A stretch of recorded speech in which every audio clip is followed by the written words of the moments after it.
তো জীবনটাকে উপভোগ করতে হলে আপনাকে আপনার সেই দৃষ্টিকোণটাকে শার্প করতে হবে। কিভাবে করবেন? এইভাবে করবেন যে এই ঘটনাই ঘটতেছে আর যা কিছু আপনি করতেছেন, তার বেনিফিটের ইমেজটাকে দেখবেন। আমি চাকরি করতেছি। আমরা কি দেখি জানেন?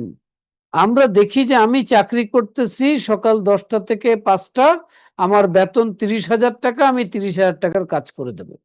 এখন 30,000 টাকা তো মাস চলে না, তো কনফিডেন্ট লো হয়ে যাচ্ছে। কিভাবে বেতন বাড়বে, কিভাবে বেতন বাড়বে, কিভাবে বেতন বাড়বে, কিভাবে বেতন বাড়বে? বেতন বাড়ে না কেন? বাড়বে না তো। কনফিডেন্ট লো হলে কাজের কোয়ালিটি কমে যাবে। তাহলে তাকে কি করতে হবে? আমি কি বেতন পাচ্ছি এটা তো তার জানা আছে, এটা নিয়ে চিন্তা করার প্রয়োজন নাই। আমি যেই কাজ করছি এই কাজের বেনিফিট কারা পাচ্ছে, উপকৃত কারা হচ্ছে, রেজাল্ট কোথায় কোথায় এক্সিস্ট করে, রেজাল্ট কারা কারা এখান থেকে নিচ্ছে, আমার এইটুকু ইফোর্টের রেজাল্ট কোথায় যাচ্ছে। তাহলে আমি কি কাজ করি বলে? আমি একজন ফেরিওয়ালা, আমি সবজি বিক্রি করি। আমি 300 টাকার সবজি কিনি, সেটাকে আমি 400 টাকায় বিক্রি করি, আমার 100 টাকা দিয়ে আমার দিনানিপাত চলে। সে লাইফকে এনজয় করতে পারবে না তো, কারণ তার ফোকাস হচ্ছে সে কি আর্ন করতেছে এটার মধ্যে। আর এই কাজ তার কোনোদিন বড় হবে না, আর তার কনফিডেন্ট হাই হবে না। তো তার দৃষ্টিকোণটা চেঞ্জ করতে হবে। কি দৃষ্টিকোণ রাখতে হবে?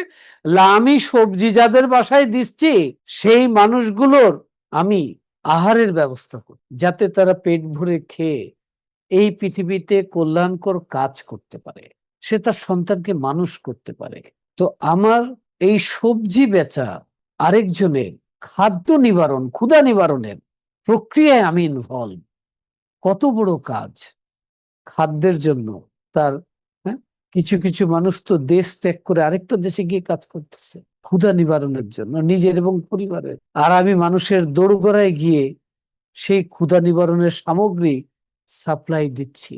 নির্ঘাত সে যদি এই দৃষ্টিভঙ্গি নিজের ভেতরে তৈরি করে আর সেই ইমেজটাকে, রেজাল্টটাকে সে দেখে, সে 10টা বাসায় সবজি বেচছে, এক একটা বাসায় তার দেওয়া সবজি 10 জন করে খেয়েছে, তাহলে 100 জন মানুষ সে ক্ষুধা নিবারণের জন্য সেই ইফোর্ট দিয়েছে। সে 100 জন মানুষ কাজ করে আরো 10,000 মানুষের কর্মসংস্থানের সাথে ইনভলভ হয়েছে।